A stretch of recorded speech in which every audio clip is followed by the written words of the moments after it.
and there's so much depth and richness in our Catholic intellectual tradition and spiritual tradition.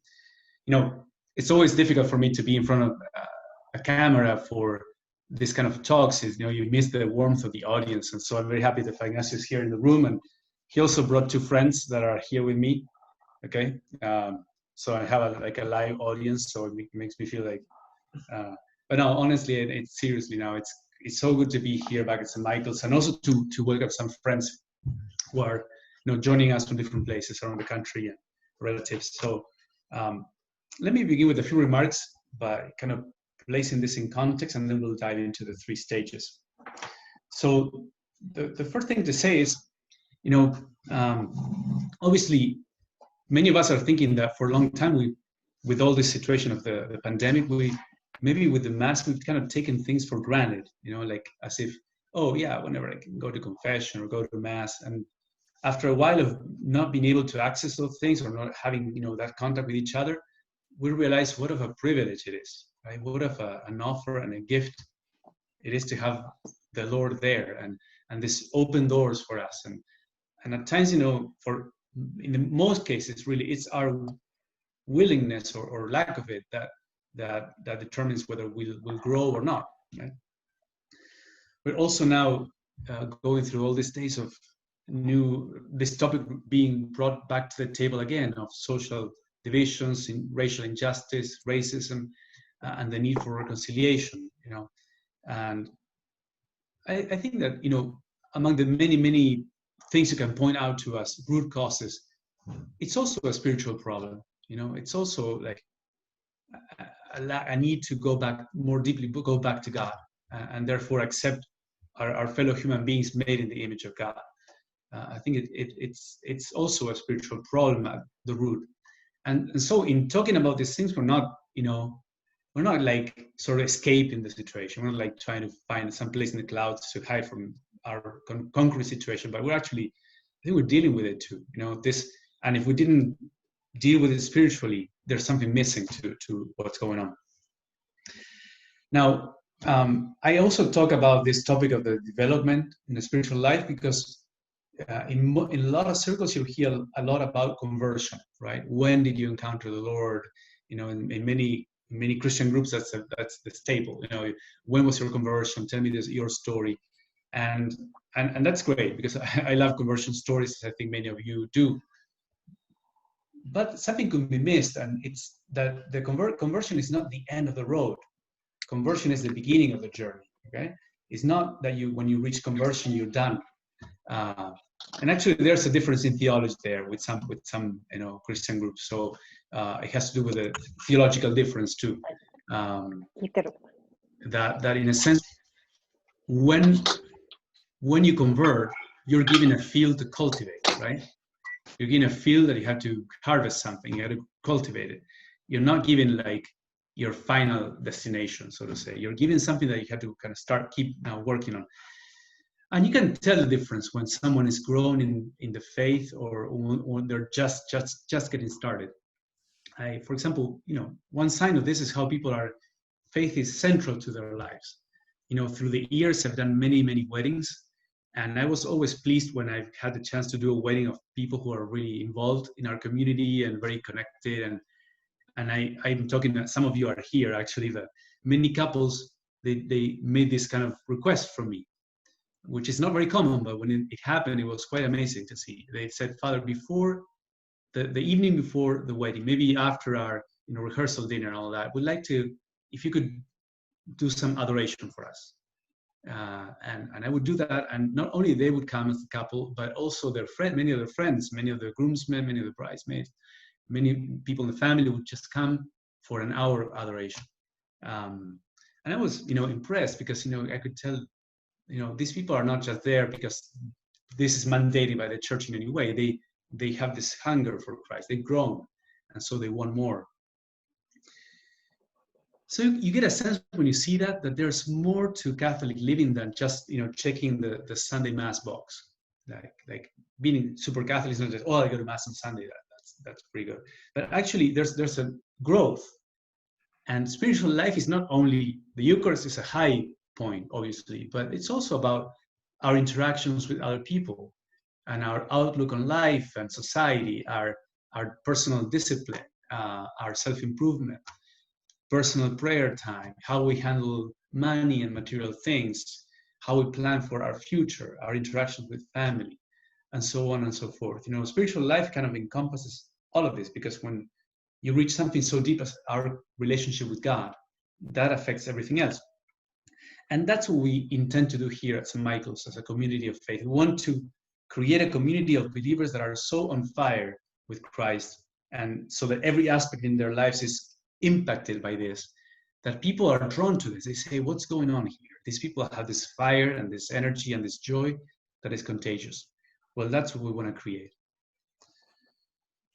So let's go into the stages and why we talk about different stages of the spiritual life. You know, I think it's a topic that is very hopeful, that it fills me with hope, because when I began the journey, at times I would be a bit discouraged. I saw some people praying very intensely, and I said, "Oh man, I'm not like that. I don't." Or it was natural for them to open up or to share a testimony, or to explain things about the faith, or even to deal with emotions very quickly, very simply. For me, I will get entangled in all this. What am I trying to feel or say or think here? And it was hopeful to know that you can grow and that can become easy at some point. So a few months ago, right before the pandemic, we had a chance to do a mission to New York City, a Works of Mercy mission, right? Going to assist missionaries of charity, the Bronx, like really tough, really tough places. And one of our students who came said to me, that mission was incredible. It's a guy from California. He says, "This is it was amazing." It was a bit of a stretch, he said. It was intense prayer every day, morning, evening, cleaning the place, going out on mission. It was a stretch, but I enjoyed it so much. And I wish I could keep up with that pace. And I said to him, listen, now it's your first mission, and it may feel that it's so hard. But when you grow, it becomes very natural. I remember my first missions, I thought it was, like boot camp. And then over the years, as I did, 3, 4, 5 missions, then it became like something I really look forward to. And it's not so much of a challenge anymore. So when you grow, things that you used to look at as very, very demanding become natural to you, right? So let's dive into the topic. So classically, authors say that there are 3 stages in the spiritual life. So let's describe them a bit, or I will present some of the main features, some stories or examples about them that can help, and then maybe we'll talk also about why they are important, why they are relevant to us. The first one is called, it's not a very glamorous name, it's called the Purgative Stage. Okay, Purgative. And the name comes from the Latin of the word for purification, right? It's like we need to purge the bad stuff out. And it's called that way because it's the first stage when you convert. Okay, I'm going to say that. When you convert to Christ, when your faith comes alive, that's called the purgative stage. That's important to know because it's not that people who are, don't care about their faith, rarely come to church, rarely pray. They're not in this stage. They're not even on the journey yet. Okay, the journey begins when you suddenly say, "Hey, this is really important. I want to know Christ. I want to be closer to God. He's there. I know Him." But in this first period, the prevailing thing is this purification from sin and battle with temptation. So, for example, who can we place in? If you think of this, the great saints, who can we place in this stage? Well, many people say, for example, the apostles before Easter, before Pentecost, right? The apostles were sort of people on the purgative stage. They were beginning disciples. They were definitely committed to Christ in many ways, but they still battled with many, many things. So they were arguing about who was the greatest. At times they had all these fits of anger and they wanted revenge, and they couldn't quite understand why Christ said certain things. They wanted like sort of human glory, and they wanted to, again, you get the idea. And then they change. After Pentecost, they enter a second stage, right? Another saint we can place here was St. Francis de Sales before he grew to become the saint he was. You know, St. Francis is known as a saint of amiableness and a gentle spirit, but he wasn't always naturally gifted that way. He had a very fiery personality, and they tell that in his years of seminary, at times he would, I mean, in a righteous way, he would have classmates making fun of another one of them, and so he would get so angry, he would like pick up one of those small desks and threaten those guys to, hey, I will hit you on the head with this if you don't stop making fun of him. So I mean, he had a good heart, but he was a bit fiery, right? He was a bit of a, you know, kind of short fuse guy. And eventually he became this man filled with gentleness and kindness. He confronted a lot of the, you know, early Protestantism with great gentleness, never losing his temper, never like, you know, answering with, and sharp answers were very common in those polemics. If you read some of that, you will know that, you know, many of the people involved in those early polemics in Protestantism and Catholicism were not very, very gentle. But Francis de Sales was an example. But it was a growth, it was a development in him. So what's another feature? So a first element that you can say about this is that normally when you're in this stage, and that's very common to be in this one, is that you're fighting temptation, but you normally live in a state of grace. That's a sort of a definition. You begin living in a state of grace. Whereas before conversion, you may live normally in a state of sin, you know, whatever, you know, in drunkenness and, you know, a lot of treating people poorly, purity, you know, laziness, and maybe bad stuff. When you start to follow Christ, you start living in a state of grace. And many of the great spiritual masters say, they even fine-tune it. They say, you know, you may fall into many venial sins, but you're normally not falling into mortal sins all the time. And you may fall occasionally in mortal sin, but normally you kind of stand up quickly again because you realize this is important to be close to Christ and to be in His grace. Now, I have to say something, that fighting temptation is not something that you will say, well, does it ever end in this life? Will I get to a stage where I don't fight sin or temptation? Well, no, in this life, we always, no matter what stage you're at, you will always fight. But in this stage, it's the prevailing element, and that's what defines it. It's not that when you go to the second or third stages, you're no longer facing any temptation, but rather that they're not as prevalent, they're not as common or strong as in this first stage. And the reason why they come to you when you first convert is because that's it's the inertia. You know, we imagine conversion is like cleaning up a garden and making a beautiful garden. Well, initially you had to pull up the weeds, and there's a lot of stuff to clean out initially, right? So it's not surprising if you come from a trend in which you've been like, you know, giving in to anger a lot and to arguments and being selfish for a long time and used to doing things my way, and I don't care for what people say, I just do whatever I want. And well, it's not like when you convert suddenly like everything is immediately easy, right? You fight some of these tendencies that are in you a lot, and so that's why in this first stage there's a lot of that kind of fighting back. And the more you've been far away, the more you have to fight back. Finally, I want to say this about this stage. It's a stage in which you still already set the foundations for your life in Christ. So it's not that you're just done by avoiding sin, you know, trying to fight mortal sin. You also set the foundations of a prayer discipline, and you start doing works of mercy, and you start gathering, you know, creating friendships in faith and gathering with a Bible study or circle, or becoming more involved in the parish, reading the Bible.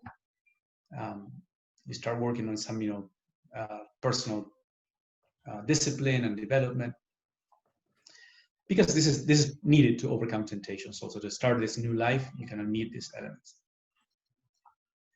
Okay, that's the first stage, and you know, there's a lot more to be said about it, but I'll leave it at that, and then we can go to a bit of a Q&A later on this. Then we go to the second stage that is called the Illuminative Stage.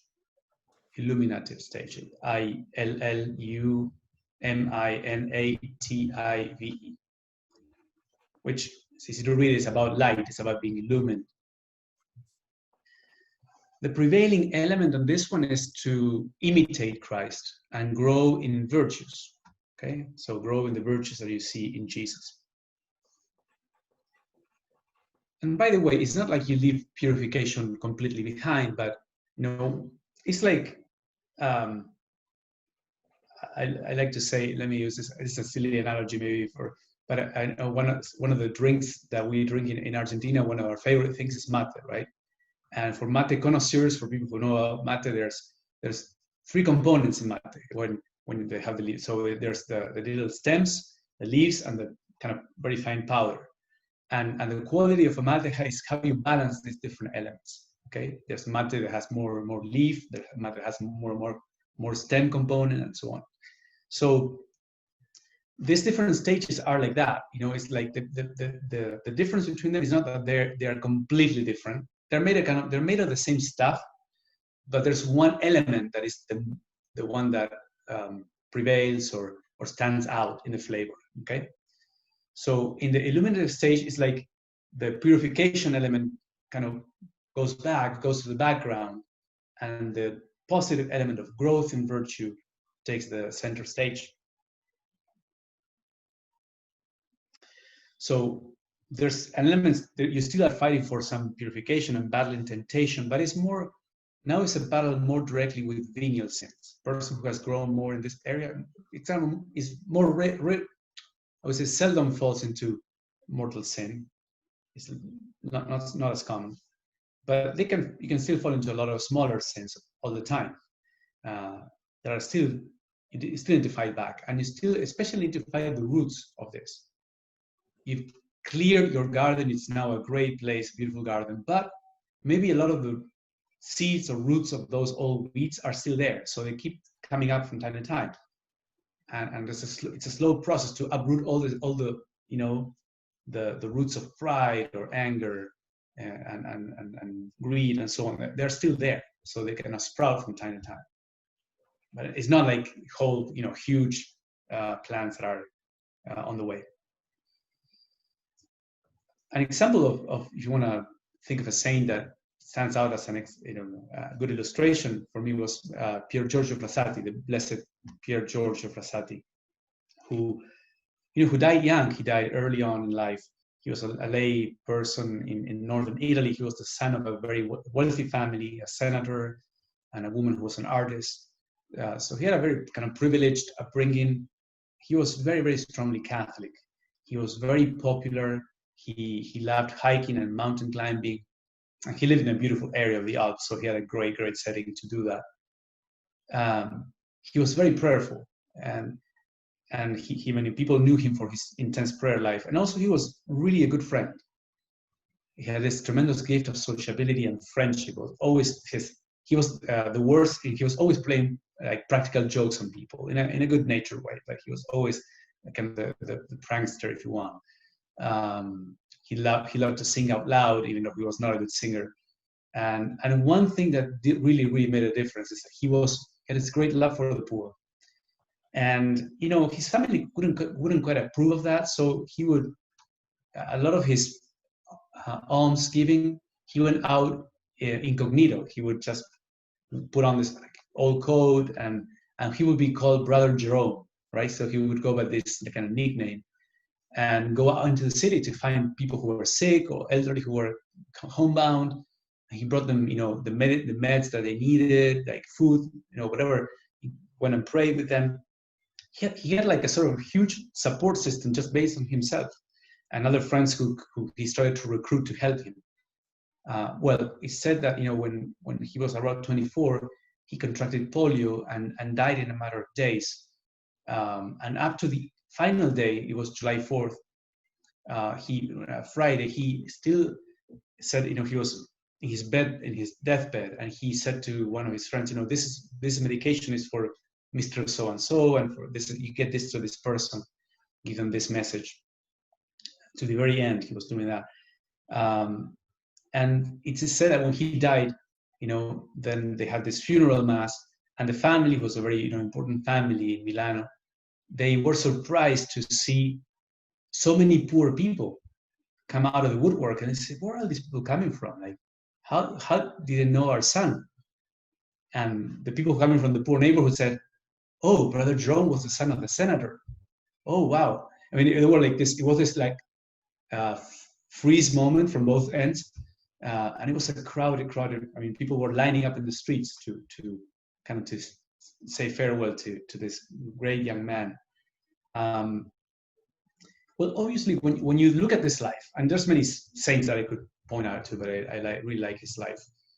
You realize that being a Catholic is more than just avoiding the bad stuff. It's more than just saying, "Oh, I won't do it, this or that bad behavior." It's actually, there's a whole area of growth, of being more Christ-like, of developing aspects of your personality, of your potential, right? You may say, "Well, I'm still in the beginning stages here. Why does it matter to know there's all this stuff?" Well, it matters because I think it's encouraging to know that there is a progression. It's kind of boring to think, that oh, once I go to Sunday Mass and I don't do any like serious bad stuff, I'm done. Let us look for some games or something to do because okay, we're done here, guys. No, it's actually very encouraging to think that that's still those are beginning steps, and then there's a lot more growth. It's also important to know it because this element of imitating Christ and growing in different virtues is also present in all the three stages. It may not be at the center front of attention, but even if you're in the initial stage, you still have to grow certain virtues. It's a way to grow, actually, to fight back. A good way to fight temptations is to actually try to start to develop some positive things.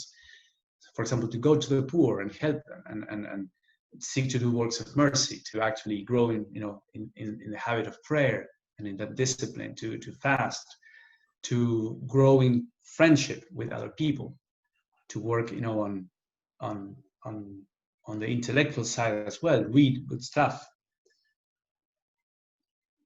It's important to think from the beginning, so what virtues do I need most? Maybe joy and avoid complaining, or do I need more humility? Do I need more generosity? More flexibility? Do I need to cultivate kindness? And usually a way in which I've seen a lot of people enter the illuminative stage and grow a lot is through leadership. Is when you become committed and good at some things, you soon start to be called in the community to serve others, to help with catechesis, to help with a circle, to help with prayer ministry, with works of mercy, and to coordinate and lead. And in leading others, it's a virtuous cycle. You become virtuous, and then people say, "Hey, you should serve and help us with this." And then you start helping other people, and you realize, "Hey, if I want to help others, I probably need to grow myself a bit more in this. I want to start working on this personal improvement." And it's a good cycle. It starts working. Finally, I want to say something that in this second stage, you see also that prayer begins to go deeper. It becomes more affective and contemplative. It kind of goes deeper into the heart, and becomes more affective and more contemplative.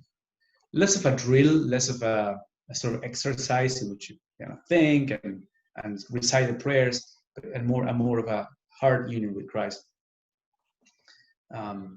You have moments of consolation early on, right away, but often, again, a prayer of the beginning stages is more regimented in a sense, and I gotta keep it that way. Whereas in the second stage, you can let it be more loose and go pray more from the heart. I would compare it in a human sort of way to the love you have for someone very close to you, like your dad, or your sister, someone that you love very much.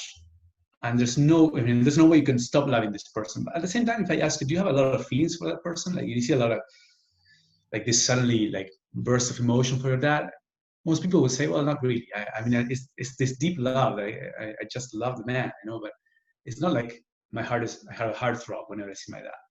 Well, I said that's the difference, when you reach a deeper stage of prayer, your love for Christ is not this sort of maybe bubbly feelings you have in the beginning at times, but it's more of this deeper impulse or love that is more centered on the will and on your spirit than on the skin, if you want, on the surface. There's a very surface level of our emotional life that even by watching a nice movie or a movie music, we start tearing up.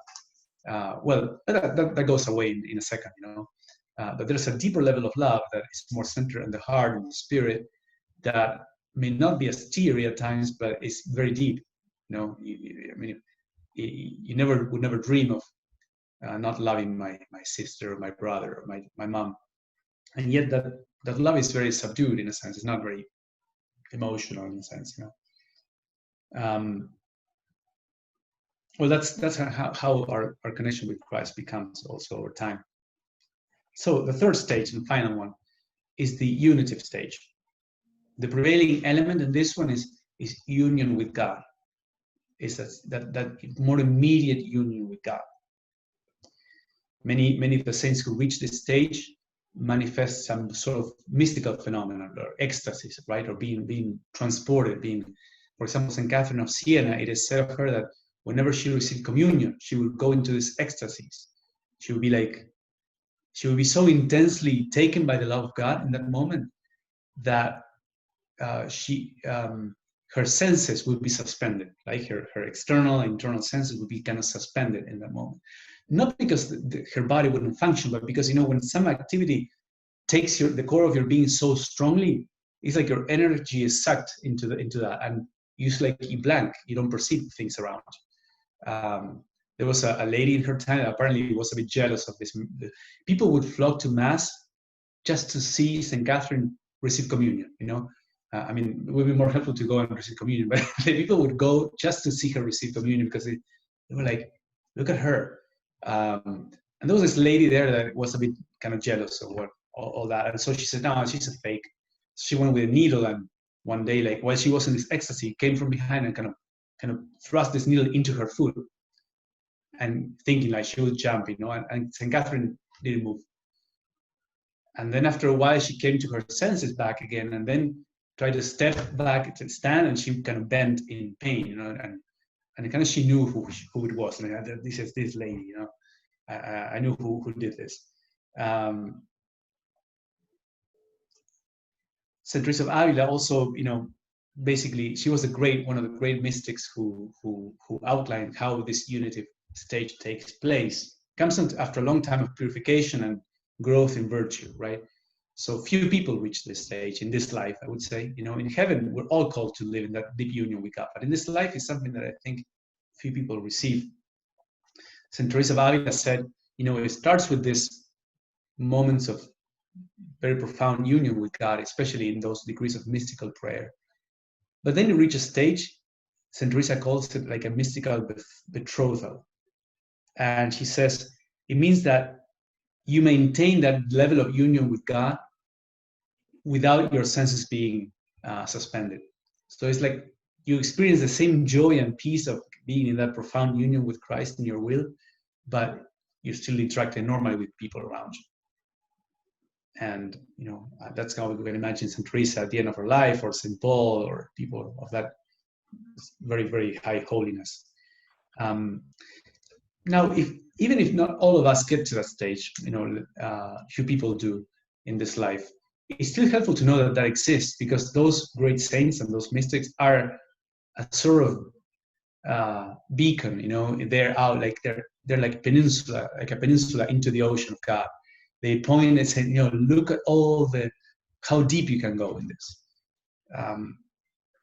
It's also this level of the spiritual life is also important because of the following. Because I told you before, all the three different stages are somewhat present in all of them.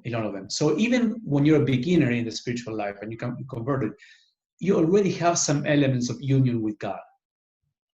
Many of you have shared with me how in a moment of conversion you experience the presence of God in a very, very powerful way, or you can it was very tangible, or suddenly you had this great clarity in your mind, your soul, that you wanted to be a Catholic, that you wanted to know Jesus, or you experienced great mercy and forgiveness. That's a moment of union with God. The difference between that and the unitive stage is that that's a glimpse, it's moments.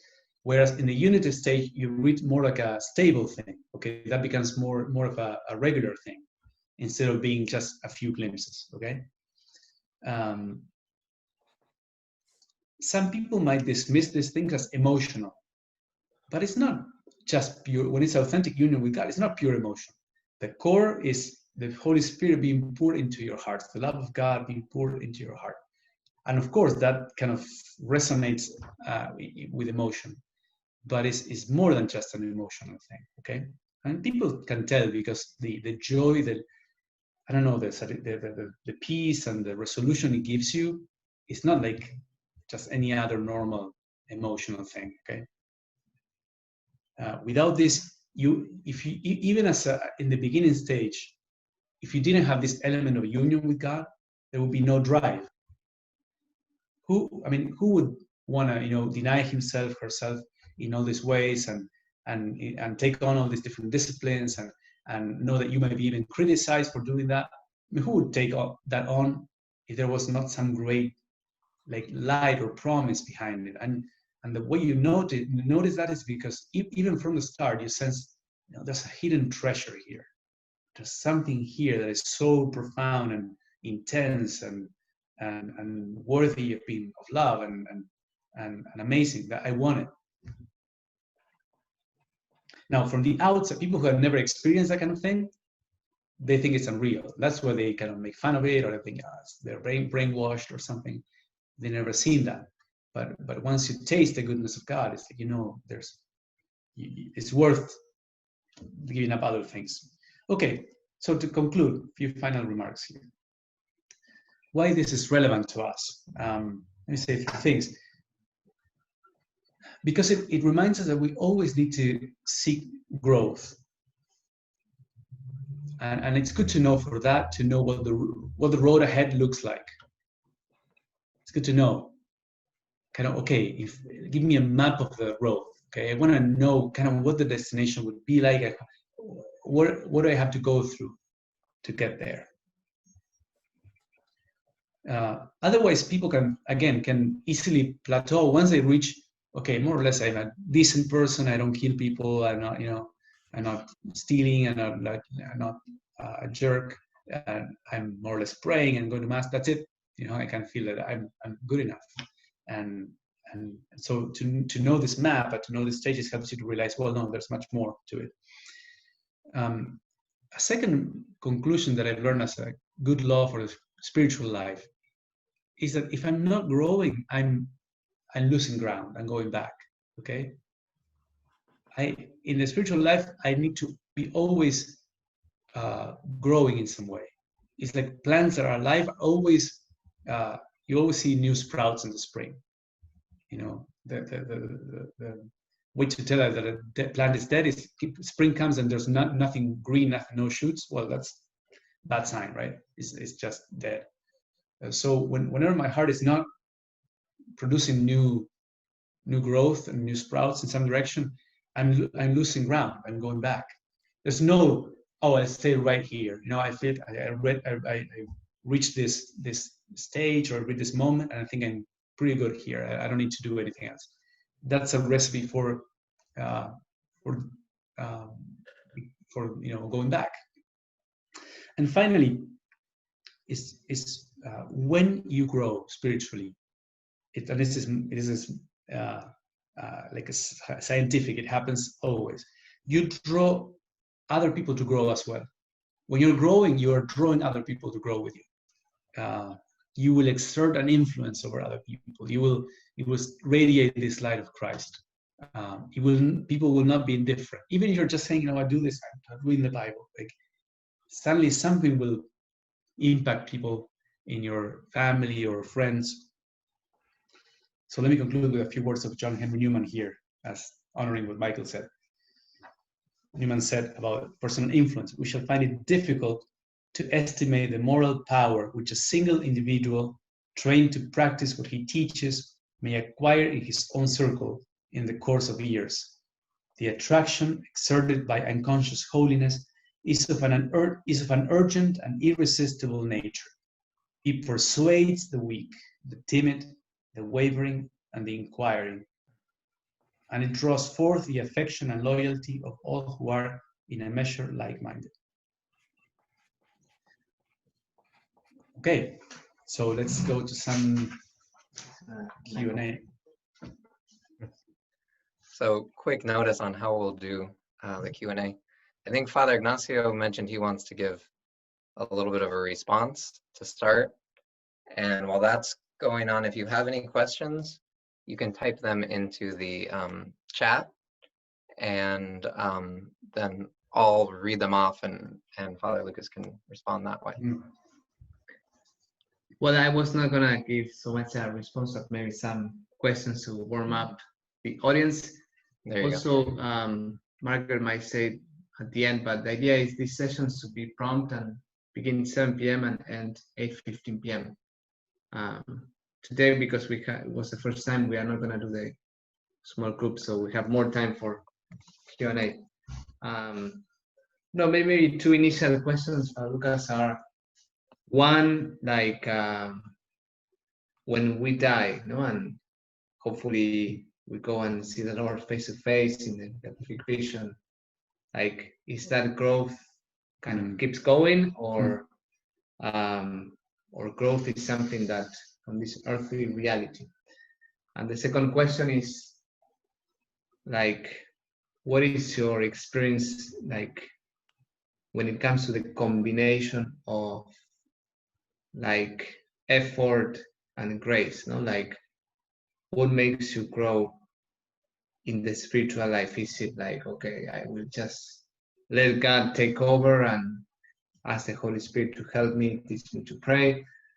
Or are there like, or it's more like effort, like, okay, I'm gonna pray 3 rosaries and I'm gonna transition from purgative to illuminative by my own kind of actions and means of prayer. So to the first one about growth, I would say if you die and you're growing and what happens, I'm leaning towards thinking that most of the growth happens in this life, because at times people that God takes to himself very young, I see them experience a tremendous spiritual growth before they die. And some young saints have experienced that. So it's an indication that maybe sort of a significant growth needs to happen in this life. However, we, as Catholics, we believe in purgatory, which is at least a sort of growth in removing negative things. So, many of us may obviously leave this earth realizing that, I still feel a lot of, at times I feel resentment or anger over situations, or I feel like some things I don't desire them so much as I should. And so there's an element in which the purgatory will also be a purification stage, right? In which all these final impurities will be removed. So there is a sort of growth in that sense in after this life. But maybe a lot of the positive growth needs to start in this life as well, right? Interestingly, Newman says that there's more of he thinks that it might be, as an Anglican, before he converted, he thought there could be also growth after this life, but we'll leave that for another time. And regarding grace and freedom, I think it's a both. Okay, the initial movement in conversion and moving towards God, it comes from God, it comes from the Holy Spirit.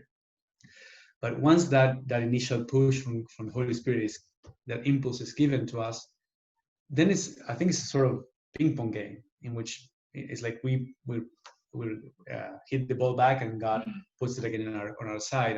And it's, even when you say, I will do this effort to pray the rosaries, there's already a grace that is like inclined, like moving you to want to pray the rosary. So, it's a sort of constant going back and forth. It is possible to stop the sequence, though. It's possible to say, God gives you this prompting, like, talk to so-and-so, like, forgive her, or talk, or don't become hard-hearted. And you say, no, I don't care, I will. And that's when we stop the flow right there. So, but otherwise, I think it's sort of joint thing. Thank you. Yeah, and there's going to be many more precisions on this, obviously.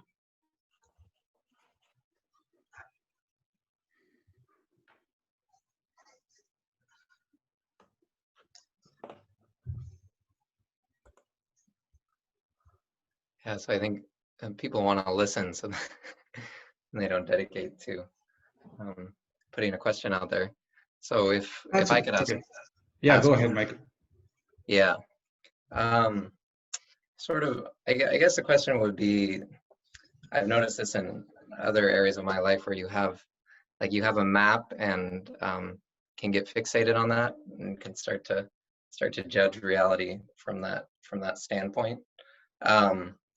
So kind of you talked a little bit about the usefulness as kind of like a general schema and moving on from there. But I guess I would ask you, have you thought of, like, as a pastor, do you find it helpful to kind of place people and then give them advice accordingly? Or in your own life, do you find that you're referring to this map constantly?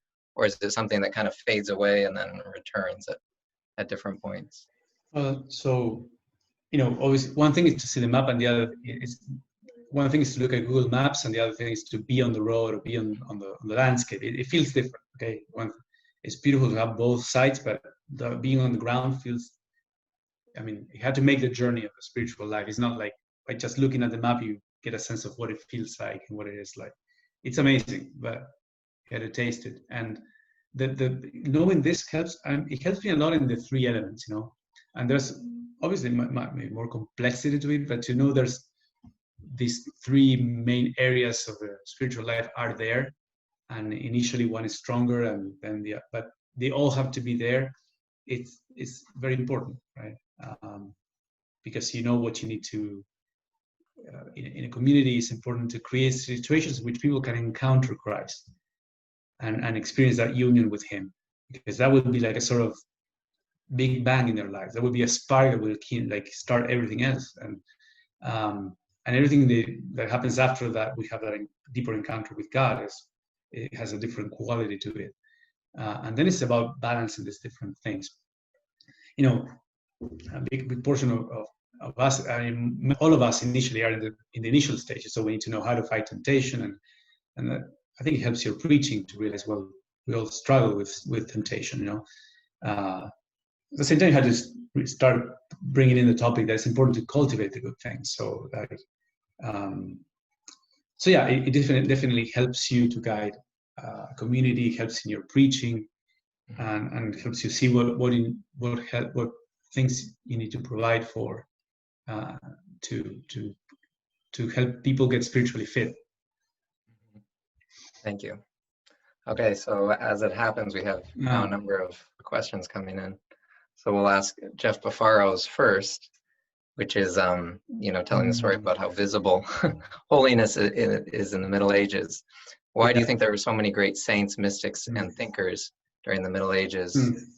Yeah, and I guess it's also asking a question about today implicitly. Yeah.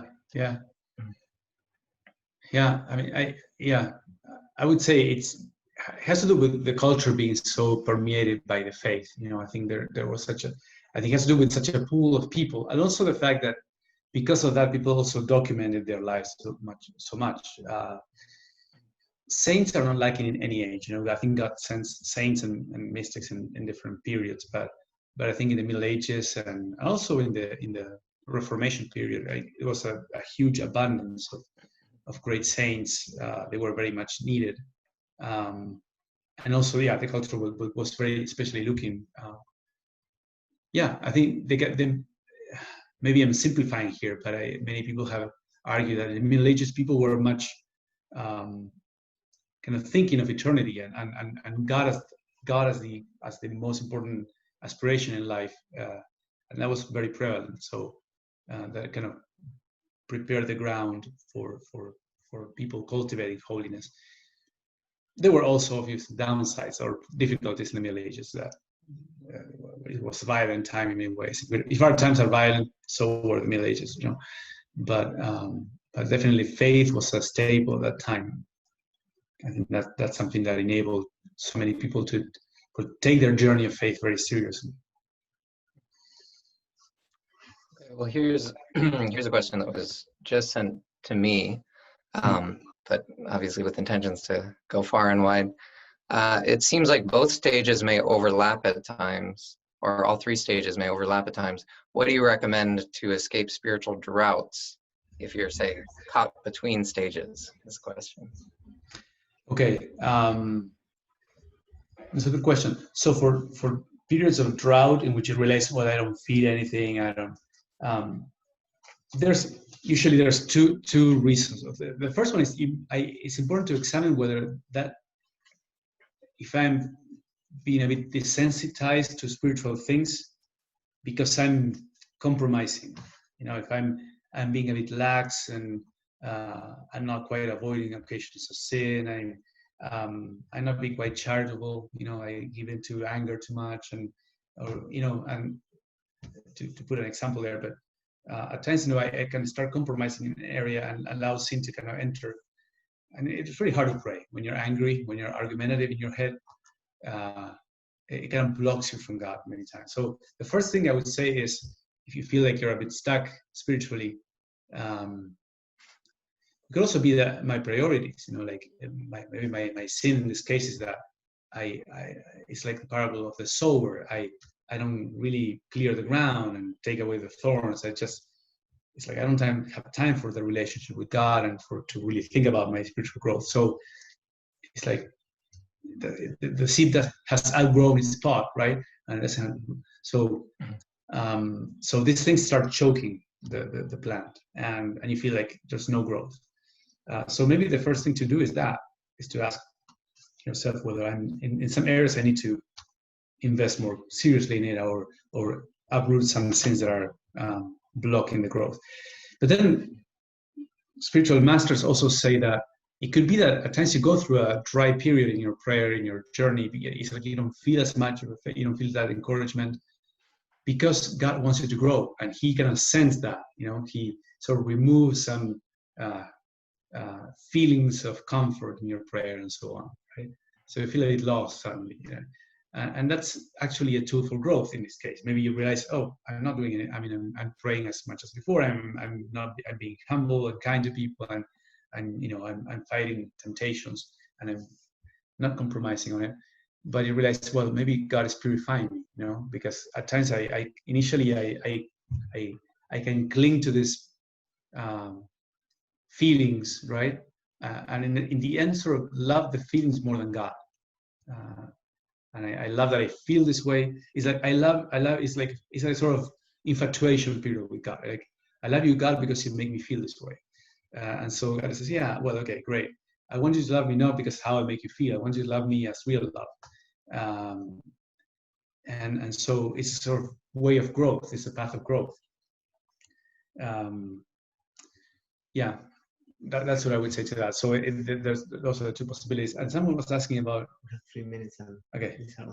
Okay. We have a lot. So should I deal with some of the questions?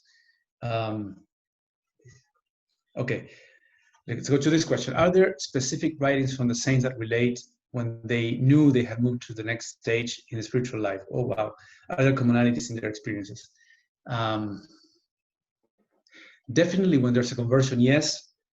The next stages, the next transitions, I was thinking of this, and I would say maybe you have to read the great autobiographies of Newman, for example, the Apologia and the Confessions of St. Augustine, and trace that. Obviously, Newman will be a better example for that. And in brief, I would say, no, it's not that common to find that sort of stage. If you really are familiar with all these things, you can pin it down and say, hey, I think here this saint made the transition here, and there was a clear growth. But it's not that easy because why? At times the whole journey is not so well documented.